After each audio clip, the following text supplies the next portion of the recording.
Իշխանությունը լայնածավալ արշավ է սկսել մեր դեմ։ Փորձում են ներկայացնել, թե մեր գործունեությունն ունի ռուսական ֆինանսավորում։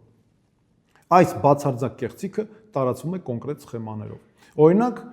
Կավկասկայա քրոնիկա կոչվող կասկածելի կայքը մի քանի օր է տեղեկություն է տարածել, թե մեզ ֆինանսավորում է ռուսաստանցի հայ գործարար։ Մտնում ես այս կայք, այս բացարձակ կեղծիքը տեսնես որտեղից է գալիս, նայում ես աշխատողներ, լրագրողներ, ադրբեջանական ազգանունով մարդիկ են, արհեստական բանականությունով գեներացված տվյալներ են ամբողջը։ Դոսիե կոչվող կայքը մի քանի օր առաջ տեղեկություն հրապարակեց, թե ռուսական ֆինանսավորում ունենք մենք։ Ուզում ես հասկանալ սա ինչ կայք է, տեսնում ես ռուսական իշխանությանը ընդդիմադիր մեծահարուստ Միխայել Խադարկովսկու կայքն է, որը հայտնի է անանուն կեղծ տվյալներ որպես տարածող կայք։ Սրա հիման վրա Դանիել Իոնիսյանը վերցրել է եւ հանցագործության մասին հաղորդում է ներկայացել մեր դեմ։ Քրեական օրենսգրքի մեջ չվերաբերող ընդհանրապես ծիծաղելի հոդվածներով։ Ընդ որում այդ հանցագործության մեջ հաղորդման մեջ ներկայացված է հարցը այնպես, թե իբր հաստատված է, որ մենք ունենք ռուսական ֆինանսավորում 926 միլիոն դրամ։ Նախ այս մարդու գործունեությունը իմ համոզմամբ նա կազմում է իշխանության մաս, որտեղ նա սպասարկում է իր այս քայլերով ու այս ամբողջ ընթացքում իր գործունեությամբ իշխանության շահերին եւ նրա քայլերը որպես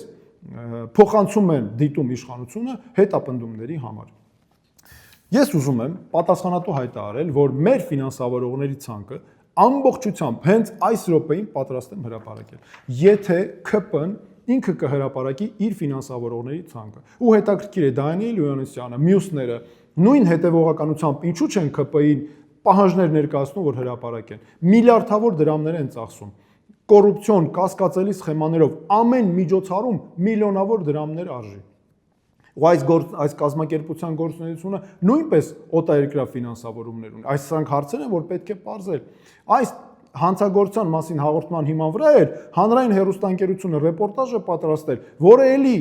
կեղծ տեղեկությունների հիման վրա է։ Եվ ոչ ոք այս մարդկանցից մեզ այդ նախապես չի քննարկել, կարծիքը մեր չի լսել, չի ճշտել որևէ տեղեկություն մեզանից։ Մինչդեռ մենք միշտ պատրաստ ենք եղել դրան։ Դրա համար մենք հանրային հեռուստաընկերությանը զրպարտության համար պատասխանատվության ենթարկելու հայցադիմում ենք հենց հիմա նախապատրաստում։ Զրպարտության հայցադիմում ենք նախապատրաստում ընդդեմ Դանիել Իոնիսյանի, ավելի նրա դեպքում նաև հենց հիմա ուսումնասիրություններ են արվում քրեական պատասխանատվության հիմքերը հստակեցնելու նպատակով այս արշավը, այն էլ այս պատասխանատու նախընտրական քարոզչության փուլում գնահատում ենք բարձր վտանգավորություն ունեցող քայլեր, որոնք ուղղված են իշխանության շահերի սպասարկմանը եւ մեր պետականության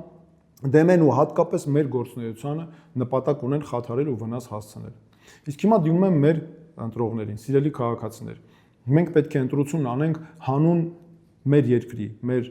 հանուն հավատի ու ապագայի։ Որևէ կերպ չպետք է ընտրություն անենք ելնելով օտար ազդեցություններից, նրան թե ռուսական ազդեցությունն է, ադրբեջանական ազդեցությունն է, եվրոպական կամ որևէ այլ։ Մեզ պետք է իշխանություն, որը բացառապես ղեկավարվում է Հայաստանի շահերով։ Խնդրում եմ ձեզ որևէ կերպ թույլ չտաք, որ այս կեղծիքները տարածվեն կամ որևէ նշանակություն ունենան։ Եվ քվեարկությանը գնանք ու քվեարկենք առանց վախերի, այլ հանուն մեր երկրի։